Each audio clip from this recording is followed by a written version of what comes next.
Hi, I'm Andrew. And I'm Dave, and we are the IB English guys. Today we're going to talk about political cartoons, and specifically the political cartoons of Patrick Choupette. If you missed our other video, we spent quite a bit of time talking about his cartoons, and we looked at some cartoons. We're going to look at one of his today. Yeah, and we're going to use that cartoon that explored India in relation to the COVID pandemic. And when we look at that, Mr. Giles, we're going to use our mnemonic device. Can you remember our mnemonic device from last video? Coral needs our care and love. Nice, you remember my mnemonic. It works. Okay. Very good. The C for coral equals composition. N is narrative. O is objects. C is colors and shading. And L is language. There's our mnemonic, Mr. Giles, and we believe you can apply that mnemonic to any political cartoon and achieve great success. That's great. Okay, Mr. Giles, moving forward, I think we need to start writing about this cartoon. Folks, you can see the cartoon on the screen now. Once again, we talked about this in great detail. But Giles, for our writing today, and for paper one specifically, we're going to get a guiding question. Can you talk a little bit about the guiding question? Yeah, absolutely. The course guide tells us that the guiding question is going to address a formal element. Formal elements are aspects, the moves that the writers and creators are using to send a message. In this case, our guiding question explores the visual element. So they're guiding us to that element that we need to talk about. We got to make sure that guiding question guides us in our writing. Okay, so for this particular text, assuming this was an assessment of paper one, the guiding question for our text today is, how does the political cartoon use visual elements and layout to communicate a message? Great. So we have a couple things to think about. Obviously, visual elements and layout, but also we're thinking about the message. So when you're looking at this cartoon, Andrew, what do you think is the message that they're trying to convey? The message that's being conveyed, and this would probably become my thesis, Mr. Giles, would be, through visual elements and layout, Choupette criticizes Western nations, particularly Big Pharma, arguing that corporate greed and an unwillingness to share technological innovation has resulted in unnecessary suffering and loss of life in India. Wow. First of all, I think it's fair to acknowledge that we didn't just come up with that at the top of our heads, but this came out because we did some really strong thinking in our last video when we thought about this cartoon. I love that thesis statement. I'll tell you why. Number one, you're addressing the guiding question and talking about visual elements and layout. Very smart. You're going to keep that on your mind throughout your writing. Well, those were the key words of the question, so I want to emphasize that in the thesis to show that I'm focused on the question. That's right. Second reason I really like the thesis in particular, and you're standing out there, is because it's really capturing the so what of the cartoon. You've got the message, and I think the message is loud and clear when I read that. Okay, Giles, I feel pretty good about my main idea, and as you said, a lot of that came from the work in the other video, but now I think I want to kind of organize and structure my writing. Any ideas on what I should do for that? Yeah, so you need to definitely make yourself a quick, short outline, and to think about how you can break down your ideas. So what is your outline going to be? So obviously it's a formal academic paper. It's going to have an introduction that introduces the global issue and ends in the thesis. I think we all know that. The body paragraphs, though, this is not a 5-paragraph essay, right? That's not what we're doing here. So I think I'm going to get 2 body paragraphs about the visual aspects and the representation of Big Pharma. And I think I can get 2 body paragraphs about the visual aspects and the representation of the plight of Indian society. And then I'll come up with some conclusion and try to marry this all together and talk about the relevance and the importance for us as people today. I like that. That's good. So definitely making yourself a plan and thinking about. So what we'd like to do now is show you a graphic organizer that's a great way sort of to get to really dig into a topic and to dig into a text. Yeah, and keep in mind, folks, for the sake of time today, I'm just going to show you the graphic organizer that would go to one of my body paragraphs, particularly the paragraph about Big Pharma and the visual choices, the way that Big Pharma is depicted. You can see the graphic organizer right now. Without going into too much detail, just note that the 3 key elements I'm including in the organizer are textual references, features, and analysis that includes the author-audience relationship. Mr. Giles, why am I so focused on these 3 aspects? Okay, great question. It actually goes right to the criteria, to be honest. Which, by the way, is another video. If you want to understand the criteria better, check that out too. Again, this is paper 1. We want to make reference to the text. That's very important. We're in the text and we're referring to the text. That's the first column.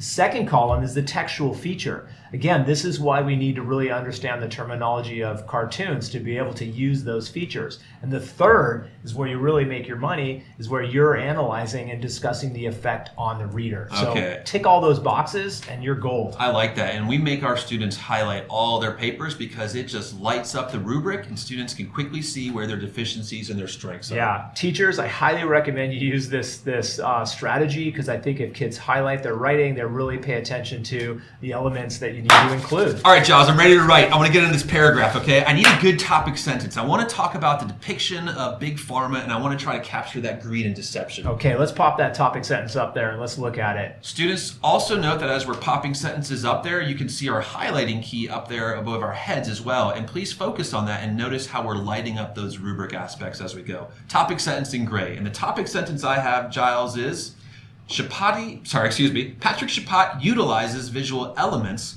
to present Big Pharma as greedy and deceptive with respect to global sharing of COVID vaccines. And that's how I'm off and running. I'm ready to get into that visual aspect and talk about Big Pharma. And I read that. I know that we're talking about Big Pharma, which is in your outline. That's the sort of part of the cartoon you're going to look at, and obviously you're connecting it to an idea. So off to a good start. Next sort of chunk of text, couple of sentences.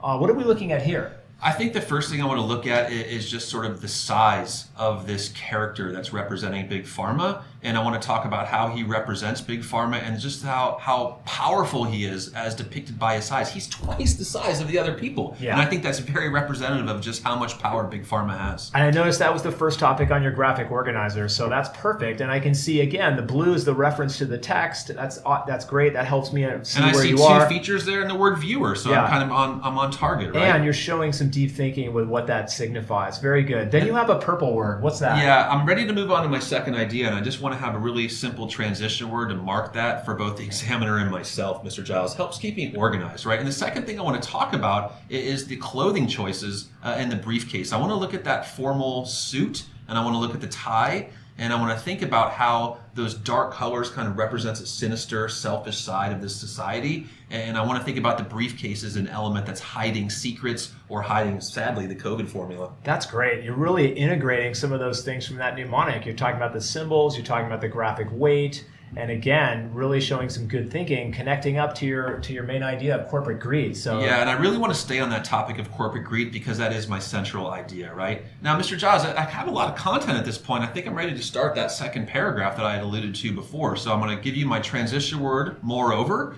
And the next thing, what do you think I should look at? Yeah, you're looking at the hands, the posture, and really thinking about the power that he represents. Yeah. I think that hand is something really to talk about. Yeah, so for me, that hand is clearly, this is blocking Indian society off. They are saying no, and they're saying we are not sharing. We are being greedy. We're keeping the money. So for me, that hand is really indicative of the entire mentality of Big Pharma. I just want to make a note that I really like the way you started a new paragraph. I think that's much more, it's easier on the eyes for the reader. It's very easy to follow how that paragraph is a transition from the previous one, and it really works for me. So you didn't need to have an entire long paragraph about Big Pharma. Examiners don't like bricks of text, folks. Big Yeah. bricks of text, they really put us off. So You made a please good watch choice that. there, so I think that's really strong. Thank you. The next thing I want to move on to, Mr. Giles, after that transition word is I really kind of want to focus on how the line of sight is blocked by the hand, right? And how humans interact with each other. We see emotions through eyes, right? And this character's eyes are obscured, and furthermore, the whole line of sight is blocked if you follow the vectors. So again, it just shows the lack of empathy and the lack of communication during the time of the pandemic. Yeah, that's intelligent. I think you're paying attention. Also, these words in orange that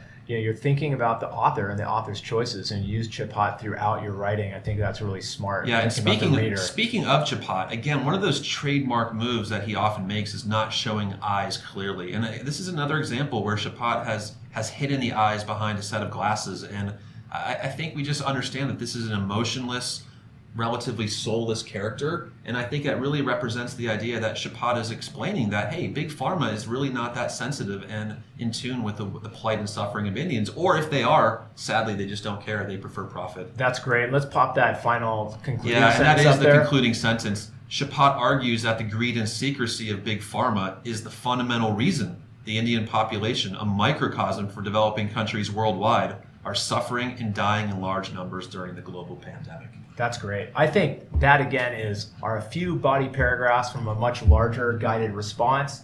And I think you want to think about what other paragraphs fit into that. You can look in the outline. One and other see thing that. I'd like to add, Giles, please notice, folks, how my topic sentence and my concluding sentence link, and they're both focusing on that thread of greed and secrecy. That is the motif, the thread that's going to go throughout my whole paper, of course, making it coherent and unified. Yeah, so I would challenge you guys to give it a try yourself. Go on Patrick Tripati's website, pick a cartoon, get some practice, think about making an outline. Try that same guiding question for another cartoon, because I think this could be a great way just to practice and work on that highlighting and highlighting is key. See if you can light up your paper. If you can light up your paper, it means you're on the path to success. That's right. Once again, students, we hope that you found this video valuable. Let us know in the comments what you liked about our writing instruction or what you need for next time, and we will make these videos to help you improve in the IB.